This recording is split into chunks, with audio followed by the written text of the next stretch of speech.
Bleeding and barely able to walk, the K9 German Shepherd limped through the police station doors, dragging a backpack clenched in his jaws. Officers froze, then rushed forward, confused. When they opened the bag, their faces changed. What they found inside didn't just reveal a crime, it ignited a rescue mission that would shake the entire department to its core. It was just after 5 a.m. when the front doors of the Crest Hill Police Precinct swung open, not by human hands, but by a force far more urgent. Officer Daniels looked up from his coffee, blinking twice. At first he thought he was hallucinating. The lobby was dim, the kind of quiet only found before sunrise. But then came the sound again, a wet dragging, followed by claws slipping on tile. A German Shepherd, alone, bleeding. Its body was battered, ribs heaving with exhaustion, one leg barely holding weight. Its fur was soaked and matted, streaked in red and black grime. Slung from its jaws was a military-grade canvas backpack, ripped, stained, and dragging behind like dead weight. "Hey, someone get the medic!" Daniels shouted, bolting upright, knocking over his chair. Officers spilled into the lobby in seconds, boots echoing across the cold floor. The K9 stood still, right in the center of the precinct's seal embedded into the tile. Its eyes scanned the room, not in panic, but purpose. The kind of look you only see in war veterans and trained service dogs. Calm in the chaos. "Is that a police dog?" someone asked. "Where's the handler?" another muttered, stepping closer. The dog growled low, not in warning, but in protest. The moment a hand reached toward the backpack, the shepherd stepped forward, blocking it with its chest, refusing to release the grip. Blood trickled from its mouth, but it didn't waver. "It's guarding whatever's in that pack," Daniels said. "He's not letting go until someone understands." The on-duty medic rushed in with gloves and a trauma kit, kneeling to assess the K9. "This dog's got lacerations across the shoulder, shrapnel embedded in the hind leg, possible internal bleeding. He's been through hell." The dog flinched but didn't resist. His gaze was locked, steady, determined, never leaving the backpack. "Where did you come from, buddy?" Daniels whispered, crouching low, eyes searching for a badge or tag. Nothing. The collar was scorched, identification unreadable. "Check the backpack," said the precinct captain, arriving on scene with furrowed brows. "But carefully. If this dog is military trained, that could be evidence or a warning." The medic reached toward the zipper. The dog didn't growl this time, but its eyes sharpened, ears perked. It wanted them to see, needed them to. As the zipper peeled open an inch, the room fell quiet. The German Shepherd collapsed, not unconscious, but drained, as if its only mission was to get here. And now that it had, it could rest. Officer Daniels slid the pack toward him, hesitant. The dog let him. Something about this wasn't just odd, it felt sacred. Like this animal had dragged more than just weight through the night. It had dragged truth, pain, and maybe something far more important than anyone expected. No one noticed the faint, bloodied hospital bracelet sticking out from the half-open flap. Not yet. But they were about to. Officer Daniels stared down at the crumpled backpack, hands trembling as he slowly unzipped it the rest of the way. The German Shepherd, still conscious but visibly fading, rested its head on the cold tile floor. Its breathing was shallow, its side rising and falling like a ticking clock running out of time. Inside the bag, chaos. First, the blood, soaked into fabric, dried along the zipper, smeared across the interior like someone had fought to keep something safe, or fought to escape. Then the contents, a small torn baby blanket, stained and frayed, a partially used medical syringe, and something that made Daniel's throat tighten, a hospital bracelet. It was tiny, infant-sized, and smeared in dried blood. Daniels pulled it out gently, his eyes scanning the faded print. It read, "Infant doe, 2 days old, Ridgeway Memorial, no name, no parent info." Just a timestamp from 3 days ago. The room fell into a thick, stunned silence. No one spoke. Not until one of the junior officers finally muttered, "That's the hospital upstate. That's a 3-hour drive from here." The captain stepped forward, jaw tightening. "Get Ridgeway Memorial on the line, now. I want missing persons reports, hospital records, everything." As phones rang out and fingers flew over keyboards, the on-duty medic returned with gloves and tweezers. "There's metal lodged in his back leg, shrapnel. This dog has been in an explosion or some kind of blast zone. I need to get him stabilized, but he's resisting sedation. He's trying to stay awake, Daniels said quietly, kneeling by the shepherd. He doesn't trust us yet. He needs to know we understand. Beside the medic, another officer lifted a padded laptop sleeve from the backpack. It had been zipped inside the main compartment, protected. "We've got a flash drive," he said. "Looks like surveillance footage, maybe body cam." "Get it to tech now," the captain ordered. The dog groaned softly, trying to lift its head as if to follow the drive, but collapsed again with a shiver. Daniels leaned closer, hand hovering near the dog's paw. "We're not going to let whatever you carried here die with you," he whispered. "You did your job. Let us do ours." Just then, a distant chime echoed from the comms room. An officer rushed out, face pale. "Sir, Ridgeway Memorial confirmed an infant went missing from the NICU 2 nights ago during a break-in. No leads, no security footage, just vanished." The captain turned slowly toward the shepherd. Everyone did, and for the first time, they didn't see just a wounded K9. They saw a silent messenger, bleeding, limping, nearly broken, but holding the key to a crime bigger than any of them had imagined. The baby was real, and whatever this dog had survived to get here, it had done so for a reason. An unspoken alarm had just been triggered, and it was still ringing. The precinct had never been this quiet, not during storms, not during protests, not even during officer funerals. But now, in the center of that silence, the bloodied backpack sat like a ticking time bomb of truth. Officer Daniels placed the infant's hospital bracelet inside a sterile evidence bag and laid it beside the medical syringe. He still hadn't fully wrapped his head around it. A dog dragging a backpack across miles, possibly days, delivering a case no one even knew existed. The laptop sleeve had been rushed to the tech unit. Officer Brenner, the precinct's best digital forensics expert, hunched over the terminal, fingers flying. "Flash drive's encrypted," he muttered. "But not professionally. This isn't corporate security. This was rushed, sloppy." The loading bar ticked up. 40%, 52%, 71%. The screen blinked. Inside were several video files. No titles, just timestamps. "Start with the earliest," the captain ordered, arms folded tight. The footage opened on a dimly lit room. Metal shelves, medical equipment, crying. It was a baby. Swaddled in green hospital linen, strapped to a table with makeshift restraints. The camera shifted suddenly. Someone panicked behind the lens. In the corner, a man yelled, "Don't drop it, that's our leverage." His voice was muffled, but the rage was clear. The captain's fists clenched. "Pause that. Rewind 10 seconds, zoom in on the man's face." The software enhanced the frame. His features sharpened. Daniel stared. That's not a junkie. That's ex-military. Tattoo, tactical gloves, headset. These guys aren't amateurs. Brenner clicked into another file. This one showed the same child, but with a different background. A dark van, crates surrounding the infant. One crate had a customs label. Another, a faint stenciled warning. Biological material. "What the hell is this?" someone whispered. The final video was brief, less than 30 seconds. It showed the same German shepherd from the precinct, whimpering in the back of a cargo truck.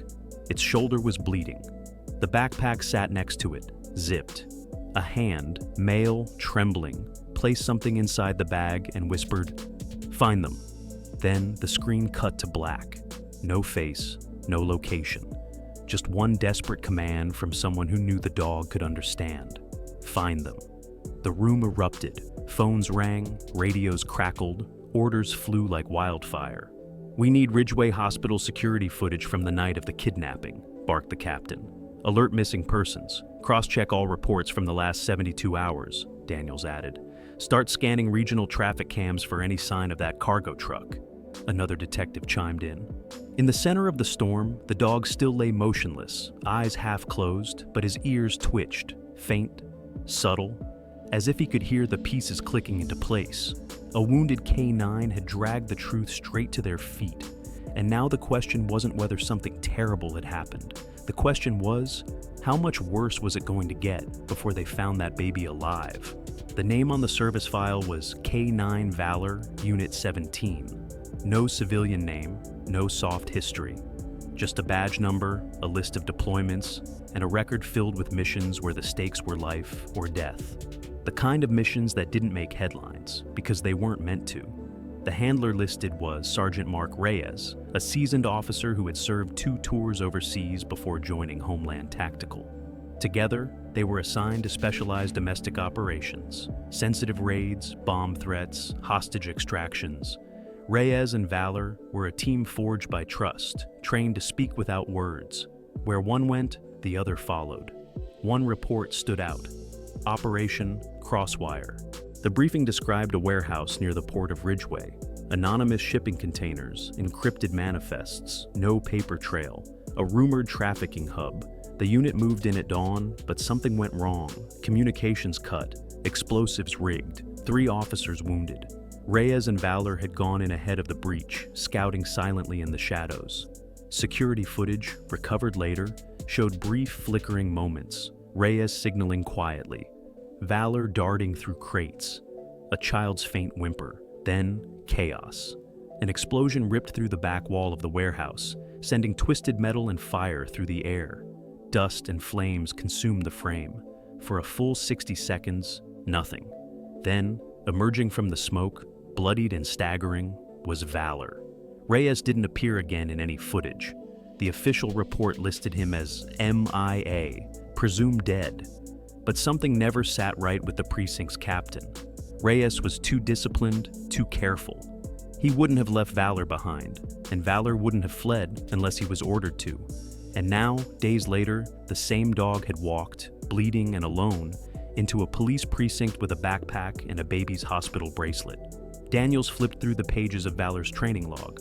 "He's not just a bomb dog," he murmured. "He was trained for field recovery, tactical intelligence, courier protocols." "You're saying," the captain began. "I'm saying," Daniels continued, "if Reyes knew he wasn't going to make it, he trusted his dog to finish the mission." Outside the evidence room, Valor stirred. He had drifted into a restless sleep, limbs twitching as memories dragged him back to that moment. The fire, the smoke, Reyes' voice in his ear. "Go, boy. Get out. Get help." He'd hesitated, refused, but Reyes had pushed the backpack into his jaws, blood trailing from his own wound. "Find the police. You know where to go." And Valor had run, through fire, through gunfire, through miles of forest and road. Because Valor didn't understand loss. He only understood orders, and he had one. Deliver the truth. Protect what matters. Survive so someone else could. Now, as officers pieced together the past, they began to understand what Valor had carried wasn't just evidence. It was the dying wish of a handler and the mission of a lifetime for a dog that refused to quit. By mid-morning, the precinct walls were pulsing with urgency. Phones rang non-stop. Officers huddled over computers, shuffling through every missing infant case in the last 72 hours. But there was only one report that mattered now: the Ridgeway baby disappearance. Filed just 2 days earlier, it detailed a newborn, unnamed, 2 days old, under neonatal observation. Born prematurely, no known family contacts, no registered birth certificate. The child had been taken during a power outage that mysteriously knocked out hospital security systems. No security footage, no witness statements, no forced entry. Just an empty NICU bed and a vanished child. The report had gone cold almost instantly, with no parents to question and no one to claim the baby. Authorities feared the worst, a trafficking abduction. But with no physical evidence, it was buried under dozens of higher-profile investigations. Until now. Now, that same baby's hospital bracelet had been found inside a bloodied backpack, carried by a wounded K9. Daniels leaned over a computer monitor as a junior detective pulled up the original case file. "Look at this," she said. "Baby Doe wasn't just unclaimed, he was under protective custody, born from a trafficking victim, part of an active federal case. But the mother was transferred to another facility before she could identify anyone." The captain's face darkened. This was no random abduction. Someone knew that baby was evidence. Outside the evidence room, Valor's ears perked. He didn't lift his head, but the soft sounds of the room stirred something in him. Like he knew the moment they began talking about the baby, his purpose had been found again. Daniels grabbed a fresh notepad. "Timeline. We need to reconstruct it. The hospital break-in happened 48 hours ago. The last known footage of Reyes and Valor was from the port raid 3 days ago. The junior officer nodded, which means Reyes must have found the baby before or during the raid. He was trying to get the infant to safety. And somehow, the captain added, he trusted Valor to carry that out alone. They all turned toward the map. Red pins marked the hospital, blue pins the port. The precincts sat in between, miles apart in opposite directions. He walked all that way, the tech muttered. Dragged it, Daniels corrected. Wounded, bleeding, carrying a 10-pound pack, in the dark, through back roads and God knows what else. It wasn't just courage, it was loyalty that defied logic. That afternoon, the baby's face hit the news. A digital reconstruction, a snapshot of the hospital blanket, the bracelet. The story took hold like wildfire. Unknown hero dog carries clues to missing baby. Trafficking terror, K9 delivers evidence. Where is SGT Mark Reyes? But even as headlines spun and reporters circled, Valor didn't move. He'd done what he needed to do. Now the question was no longer if the baby had existed. Now it was where was he now? And more hauntingly, was he still alive? The tech room was locked down. No distractions, no noise. Just 3 officers and the glowing blue light of the monitor as the encrypted flash drive, pulled from the K9's backpack, finally unlocked its last layer. Daniel stood over Officer Brenner's shoulder, heart pounding as the screen flickered. 4 folders, all untitled, no descriptions. Check the metadata, Brenner said quickly. Timestamps, origins, anything that tells us where this came from. He clicked on the first folder. Inside, a series of black and white photos, grainy, taken with night vision, possibly drone or surveillance. The images showed a cargo container yard. At first glance, it looked like any other industrial site, but tucked deep inside one photo was something chilling, an open crate. Inside it, rows of small bassinets, empty. Daniel's mouth went dry. This isn't just baby trafficking, this is organized, scaled. The next folder revealed short video files, unnamed. One showed a group of masked individuals surrounding a white van in what looked like an underground garage. They were carrying boxes, some medical, others unmarked. One of them turned briefly toward the camera, young, tattoo behind the ear, a red wolf insignia. Brenner paused the screen. Zoom in, that's Military Inc., special unit, disbanded 4 years ago. What does that mean? Daniels asked. It means someone with training went rogue. The third folder had maps, high-res satellite captures. One was marked in red ink, a route, from Ridgeway Memorial to a location deep in the old industrial zone just outside town. The path was eerily similar to what Valor might have followed, alone, bleeding, dragging the truth behind his teeth. Finally, the fourth folder, one single file. It opened to a shaky video, clearly handheld, filmed in panic. It was Sergeant Mark Reyes. "If you're watching this," he said, his voice strained and hurried, "it means I didn't make it." Valor's ears twitched in the next room. Somehow, through doors and walls, he knew the voice was his. "I've got something they were willing to kill for. The baby. They called him Asset 3. Said he was born for extraction, a test, something to do with blood type, compatibility. I couldn't understand it all." Reyes looked over his shoulder, gunfire in the distance. "I sent Valor. I packed everything we had. Bracelet, flash drive, maps. He knows where to go." His breathing hitched. "He's trained for this. If he made it, then there's still a chance." The screen cut to black. Daniels turned slowly toward the captain. He wasn't just trying to save a child. He was exposing something bigger, something buried. The captain nodded grimly. "Then we dig it up." Outside, Valor shifted on the mat, eyes closed but ears alert. He had delivered the message, the truth. The fire had been passed. Now it was up to them to finish what he and Reyes had started. And time was running out. The precinct's air had shifted. What started as an injured dog with a mysterious backpack had now turned into a tactical alert. Every officer could feel it. This was bigger than a missing infant. It was about one of their own, possibly alive, and a network built on blood. Daniels stood before the evidence board, Reyes' photo now pinned dead center. Above it, a bold red label, MIA. Last known location, Ridgeway Industrial Zone. We thought Reyes was dead, the captain said, pacing behind him. The blast at the port warehouse should have taken him out, but if he recorded that video after, he survived, at least for a little while. But where is he now? Daniels asked. If he gave the backpack to Valor, that means he stayed behind. He could be captured, or hiding. Brenner entered the room with a new report in hand. Got something from the cyber team. That red wolf tattoo we spotted in the flash drive video, it's connected to an ex-paramilitary contractor group, Vanguard Echo. Disbanded officially 5 years ago, but multiple whispers link them to private black site activity overseas. The captain raised an eyebrow. And now they're trafficking infants? Brenner nodded grimly. Experimental medicine, illegal testing.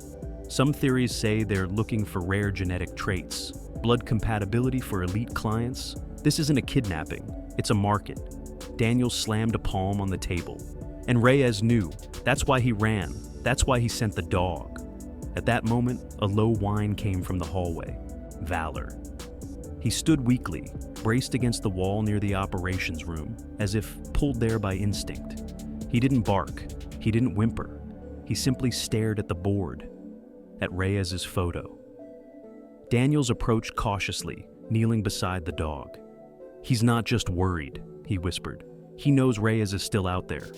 The vet tech entered quietly behind them, clipboard in hand. He shouldn't be walking yet. He's lost blood, and there's possible damage to his lung. But Valor didn't care. He took another step, wobbling, gaze unblinking. Daniels rose slowly. What if he can lead us? The captain hesitated. You're thinking tracking? He made it here. That means he remembers his route. Maybe if we take him back near the area, he can finish what he started. The room held its breath. Then came the decision. Gear up, the captain ordered. I want a small unit ready, tactical, quiet. We take Valor with us. No sirens, no media. If Reyes is alive and hiding from these people, the last thing we do is give them a heads up. Daniels looked at the wounded dog beside him and nodded. Let's go find your partner. As Valor was fitted with a new vest, tactical, lightweight, stitched with his old unit patch, he stood taller, still limping, still bleeding, but more determined than ever. He was no longer just a messenger. He was a soldier on a rescue mission. The convoy pulled out just after 9 p.m. 2 unmarked SUVs, headlights dimmed, windows tinted, radios silenced except for encrypted tactical chatter. The team on board wasn't large, just 4 seasoned officers, a medic, a tech analyst, and one determined German shepherd with blood-stained fur and fire in his eyes. Valor sat in the back of the lead vehicle, flanked by Daniels and the medic. A light bandage wrapped his injured leg, and a tactical vest rested across his chest, stitched with the faded insignia. K9 unit, Valor 17. He didn't sleep, didn't blink. His ears twitched every few seconds, as if he were still scanning the night for a voice that hadn't spoken in days. Where exactly is he leading us? The captain's voice crackled over comms. Ridgeway Industrial Zone, Daniels replied. The map on the flash drive showed a route marked in red. We're following it now. If Valor recognizes the trail, he'll show us the rest. As the convoy passed the final gas station on the highway, Valor suddenly barked, once, sharp and urgent. Daniels looked out the window. Cut right, he knows this road. They turned onto a forgotten service lane overgrown with brush and potholes. It curved sharply toward the old rail yards, abandoned since the fire 10 years ago. Rusted shipping containers lay stacked like tombstones. Chain-link fences leaned like drunks in the dark. This was the kind of place people went to disappear. Valor began to pace in the back seat, tail stiff, nose pressed to the glass. Stop the car, Daniels said. We're here. The team dismounted quickly, spreading out with flashlights covered in red lenses. The night was silent, too silent. Not even the wind moved. Valor led them through a break in the fence, weaving between crates and ruined structures. Each step he took was slow but deliberate, his nose low to the ground, following something invisible only he could sense. Daniels followed closely, one hand on his sidearm, the other gripping a flashlight. Finally, the dog stopped. They stood before a crumbling warehouse. Paint peeled off the walls like dead skin. The main door hung off its hinges, and just beside it, a single fresh footprint in the mud. The medic knelt to examine it. Adult male, wounded, heel drag. Recent Valor growled low, then he bolted. "Go! Follow him!" Daniels shouted, adrenaline surging. Inside the warehouse, the air was thick with mold and oil. Valor dashed between shelves, barking once, then again, each one sharper, louder. He skidded to a halt in front of a heavy trapdoor near the far wall. Pawing at it, he let out a desperate whine. Daniels dropped to one knee, pressed his ear against the wood, and heard it. A faint sound. A baby's cry. They had found something. Not just a hiding place, a prison. The team drew weapons. Daniels looked at Valor and whispered, "You did it. Now let's bring them home."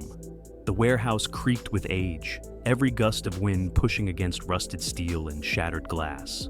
Dust floated like ash through the beam of Daniel's flashlight as the team circled the trapdoor. Weapons drawn, breath held. Valor stood rigid, paws planted firmly in front of the hatch, his nose twitching. That faint baby's cry, barely audible through the floorboards, had become a siren in his head. His body trembled, not from fear, but urgency. Daniels signaled to the others. "Stack up. Quiet breach." 2 officers flanked either side of the hatch. The medic stayed back with the tech, who began scanning for booby traps or motion sensors. "Tripwire," the tech whispered. "Old school, connected to a secondary explosive under the hinges. It'll detonate if we pry the door." Daniels exhaled through his nose. So, they knew someone might come. The captain's voice crackled softly through comms. "This was a trap. Proceed with caution." Minutes ticked by like hours. "Let me reroute the circuit," the tech said, hands trembling slightly. "If I can bypass the charge, I can pop the hinges without triggering it." Valor paced in tight circles. He whined low, eyes never leaving the door. Finally, click. The tech looked up. "It's safe. Go." The officers opened the hatch slowly. A staircase led downward into pitch darkness, concrete, damp, claustrophobic. The air that drifted up was cold and rotten, like the breath of a tomb. Daniels descended first, flashlight trembling slightly in his grip. Valor followed, ignoring the pain in his leg. The dog's ears perked as the cries grew clearer. At the bottom was a long corridor, corrugated metal walls, exposed wiring, and 3 doors, each marked with numbers, no names. Door 1, locked. Door 2, empty. Old supplies, rotted cots, dried blood on the floor. Door 3. From behind it came the sound of life. Daniels reached for the handle. It turned. Inside was a makeshift holding cell, blankets on the floor, oxygen tanks, a space heater humming faintly. And at the center, a baby. Wrapped in a worn army jacket, Reyes's jacket. The infant let out a soft, startled cry as Daniels stepped in. Valor immediately pressed forward, tail wagging gently, whining with recognition. Daniels scooped the child up into his arms. "We've got him," he whispered into his radio. "Alive. I repeat, baby is alive." The room was quiet for a beat. Then Valor froze. He turned toward the far corner of the chamber and let out a sudden, fierce bark. Daniels spun. A hidden door, slightly ajar. He stepped forward, kicking it open. Inside, nothing but a puddle of blood and a handwritten note on a crumpled napkin. "They took him. East wall. I bought time. MR." Daniels stared. Reyes had been here, and he was still fighting, but time was running out. And somewhere beyond these metal walls, the hunter had become the hunted. Daniels stared at the blood-stained napkin in his hand, Reyes's rushed handwriting still wet, the ink smudged at the edges. They took him. East wall. I bought time.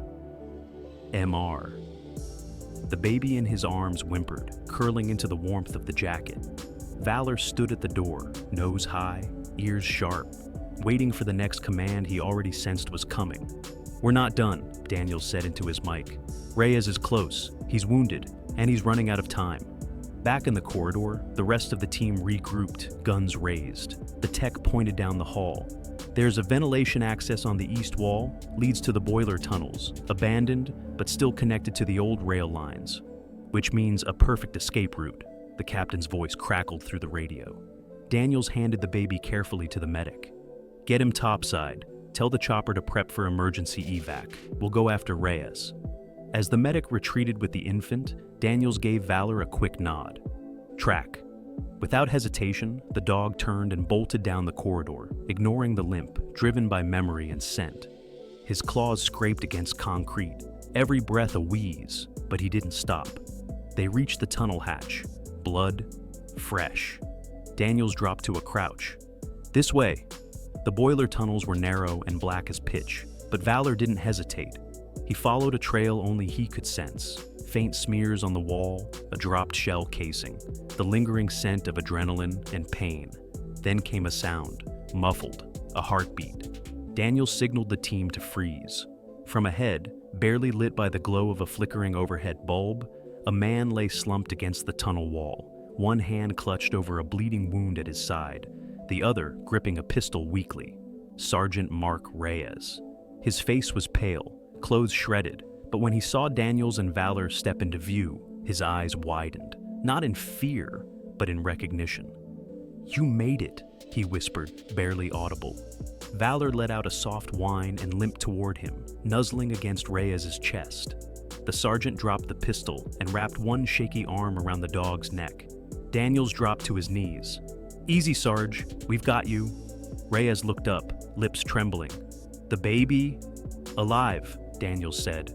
"Safe. You did it." Reyes closed his eyes and exhaled, the breath rattling in his lungs. "Didn't think I'd make it out. Figured Valor would know the way." "You were right." Footsteps echoed behind them, the rest of the team securing the space. Reyes gripped Daniels' sleeve. "There's more," he coughed. "Names, clients, proof. It's in a locker, miles south, under the old track line. Storage container, 7B. Daniels nodded. "We'll find it, but first, we're getting you out." As Valor pressed his head gently against his handler's chest, Daniels radioed in, "We have Reyes. Alive, but critical. Prepare for medevac." 2 heartbeats had survived the dark, one human, one canine, and now, finally, both were going home. They were almost out. Reyes had been lifted onto a stretcher, IV secured to his arm, his head swaying with exhaustion. Daniels stayed close, one hand on the handle, the other on his radio, guiding the evac team through the tunnels. Valor limped alongside, weaker now, but unwilling to let his partner leave his sight again. Then came the sound, metal clattering, footsteps, voices, too many. Daniels froze. He raised a fist, signal to halt. The tunnel behind them echoed with muffled orders and the low hum of suppressed weapons. "They're coming," he whispered. "Back entrance. They were watching the warehouse." The medic with Reyes looked panicked. "We're not fast enough." Daniels turned to the others. "We hold here, buy the medic time." Flashlights went dark. Safeties clicked off. The air grew still. Then, a blinding light exploded at the tunnel's far end. Flash bang, then another.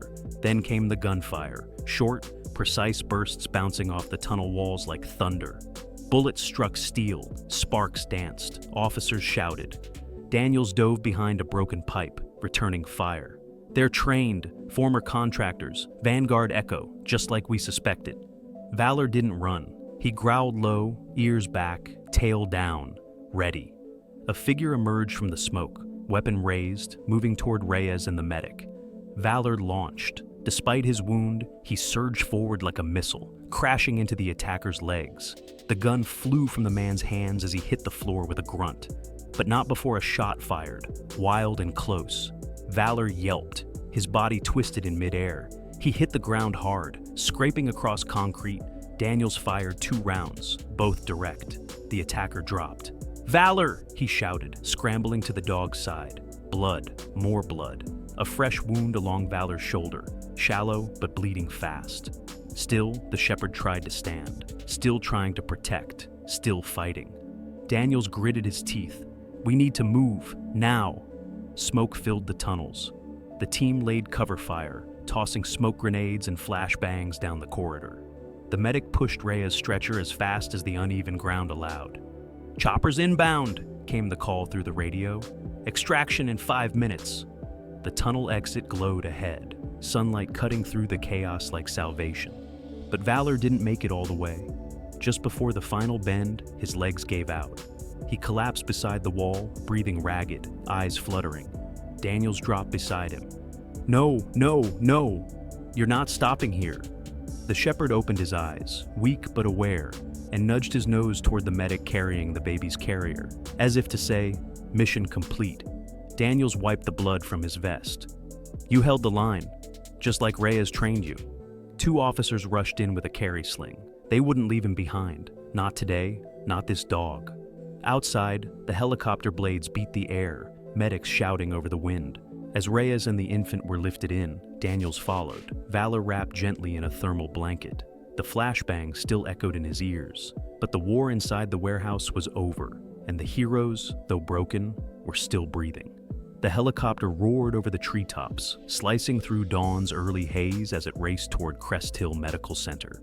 Inside, everything moved with urgency. Paramedics hovered over Sergeant Reyes, monitoring vitals, whispering rapid instructions.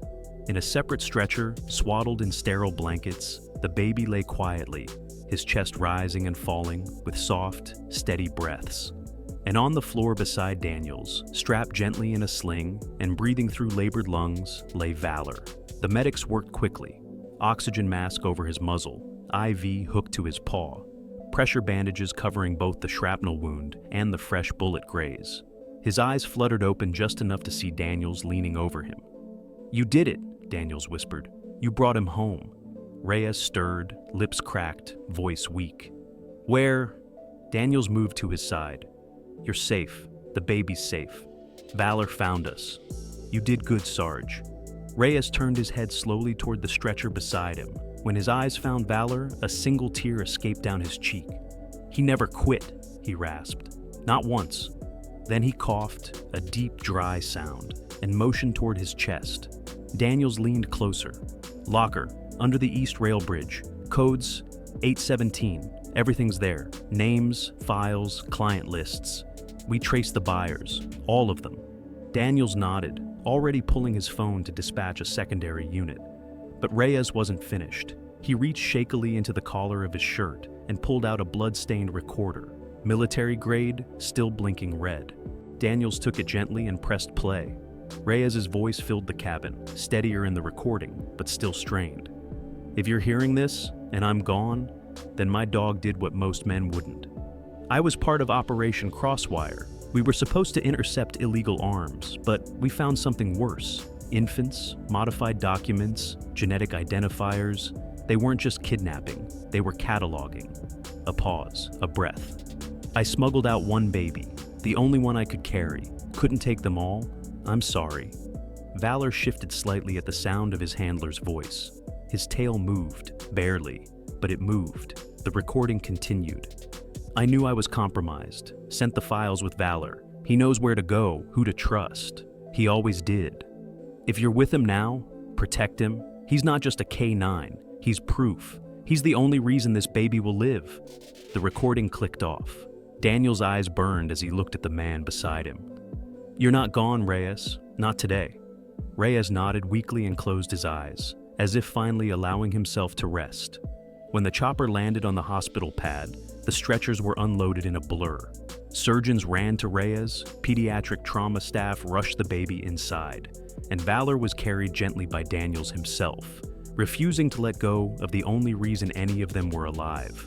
The mission wasn't over, but the message had been delivered, and through blood, fire, and silence, it had been heard. The riverbank was quiet now. Where once the rusted freight lines roared with illegal shipments and black market trades, now there was nothing but still water and wind through broken reeds. The dawn light bled orange across the horizon, reflecting in ripples below a crumbling bridge where the final chapter of this operation was unfolding. A second tactical unit, dispatched with coordinates from Reyes's message, approached the scene with deliberate speed. They moved through overgrown brush and rust-stained gravel, scanning every shadow. Daniels had briefed them with urgency. Locker 7B, under the East Rail Bridge, possibly rigged and likely guarded. But when they arrived, there were no guards, only silence, and a faint trail of blood. Behind a stack of abandoned crates, tucked into a broken retaining wall, they found it. A reinforced storage locker, chained and padlocked, half sunken into mud. The bomb unit approached first. Sweat beaded on the technician's brow as he clipped wires and probed for traps. Nothing. They cut the lock and opened it. Inside were files, dozens, some in folders, others stuffed into sealed plastic bags, stamped with international courier labels, passports, photos, DNA test results, transaction records, and USB drives, a trove of evidence that no one could deny. But tucked in the corner was something else, something they hadn't expected. A second infant carrier, empty, blood on the straps.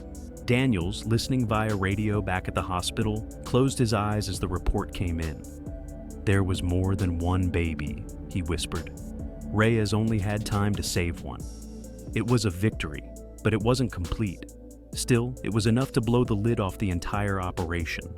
The files named names, politicians, military contractors, even corporate CEOs, all implicated in the trafficking scheme Reyes had stumbled upon. The media would never be able to bury this. The story would break the world open. Back at the hospital, Valor was out of surgery.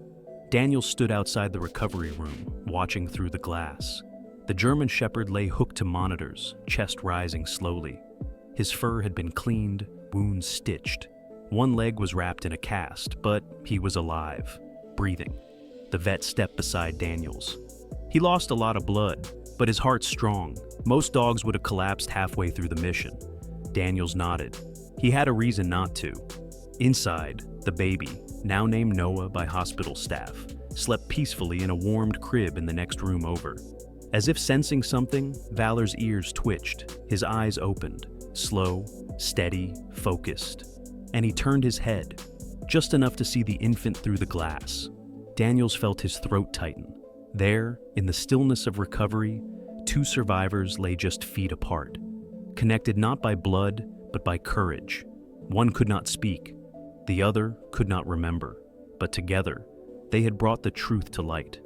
And the river, once used for trafficking shadows, now carried the echo of a rescue that would never be forgotten. The hospital's trauma wing hummed with quiet urgency. Monitors beeped in steady rhythm, IV bags swayed from their stands, and the scent of antiseptic filled every hallway. But in room 214, something else filled the space: hope. Valor lay curled on a padded mat, stitched and bandaged, his body bruised but breathing. The vet team had worked for hours, shrapnel removed, bullet wound cleaned, bones set. A blood transfusion had brought him back from the edge. Now, he rested under soft lighting, his flank rising and falling like the tide, slower, calmer. Daniel stood beside him, a hand on the dog's back. "You should be gone," he whispered, "but here you are, still fighting." Across the hall, in the neonatal recovery unit, baby Noah slept soundly in an incubator. Monitors tracked his vitals, strong, stable, improving. The pediatric staff had never seen a case like his, found in an abandoned warehouse, kept alive by nothing but instinct, luck, and the determination of a wounded dog. Dr. Meyer, the hospital's lead pediatrician, entered the room quietly. "He'll be okay," she said softly.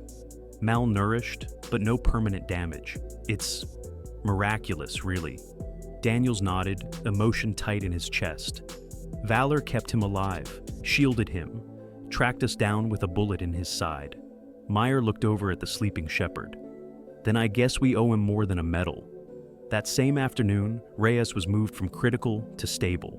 He woke slowly, blinking at the sunlight pouring through his window. When Daniel stepped in, Reyes smiled weakly. "I thought I'd see flames before faces." Daniels grinned. "You made it, the baby's safe, Valor too." Reyes's eyes welled. "I didn't know if he'd find you. He was bleeding, limping." "But he did," Daniel said, "and he never let go of that pack." Reyes reached for the bedside table, picked up a photo one of the nurses had placed there, a snapshot of Valor lying beside Noah's incubator. "Looks like we both got second chances," he said, voice cracking. Later that evening, the hospital staff set up a temporary space in the children's wing. Just beyond the glass, Reyes sat in a wheelchair beside Noah's crib, one arm gently resting on the plastic dome. Valor lay curled on a blanket nearby, connected to a mobile IV, tail tapping weakly against the floor. Children and nurses watched from the hallway. Daniels leaned in the doorway, arms crossed. One life saved another, and that one saved them all. In that small, sunlit room, there were no badges, no medals, no rank. Just a wounded handler, a forgotten baby, and a K-9 whose heart refused to quit. They had been through fire, through blood, through silence, and now they had been given something rare, a second chance. 1 month later, the precinct was packed wall to wall. Cameras flashed. Officers in dress blues stood in formation. Television crews had set up along the back wall, and city officials lined the front row beside military personnel. But in the center of it all, on a low stage flanked by American flags, stood a young girl holding a baby boy, and beside her, a German shepherd in a custom-fitted vest with one word across the chest: hero. The mayor stepped forward to the podium. "Today," he said, voice thick with emotion, "we honor not just bravery, but loyalty, not just service, but sacrifice." He looked down at the K-9 lying calmly at center stage, his coat glossy now, his wounds healing, his tail thumping softly with each passing applause. When this dog arrived at our precinct, bleeding and alone, no one could have imagined what he carried. Inside a torn backpack was the truth, and the beginning of a rescue that changed everything. He gestured toward Reyes, now recovered and walking with a cane, his uniform pressed, medals gleaming. Reyes nodded humbly and reached down to gently pat Valor's side. The mayor held up a silver medallion shaped like a star with a paw print in the center. For distinguished service, exceptional courage, and saving not one, but 2 lives, we present Valor with the city's highest K-9 honor. Applause thundered. Officers rose in salute. Even the hard-faced sergeant in the corner wiped his eyes. Then came the part no one expected. Reyes stepped to the mic. This dog, this partner, he didn't just follow orders. He made a decision. When I was down, he chose to save someone else. He completed the mission on his own. And that child, he glanced toward the baby in the young girl's arms, was saved because Valor never gave up. He took a breath, then said, "Which is why I've made a decision." He turned to face the audience. "I've filed for guardianship of Noah." A collective gasp rolled through the room, followed by stunned silence. Reyes continued, voice steady. "I may not have known his family or where he came from, but I know he deserves a home filled with safety, trust, and love. And Valor, well, he's already watching over him." Valor barked once, soft, almost approving. The young girl placed the baby into Reyes's arms, and the 3 stood together as the applause resumed. Stronger now, layered with something deeper than praise: respect. Outside, reporters swarmed, headlines forming faster than the news tickers could keep up. Wounded K-9 uncovers trafficking ring, baby Noah finds home with his rescuers. Valor the dog awarded Medal of Honor. Later that night, back at home, Reyes sat on the porch with Noah in his lap, and Valor curled at their feet. The stars blinked overhead. No words, no drama, just peace. And for the first time in a long time, they were more than survivors. They were a family.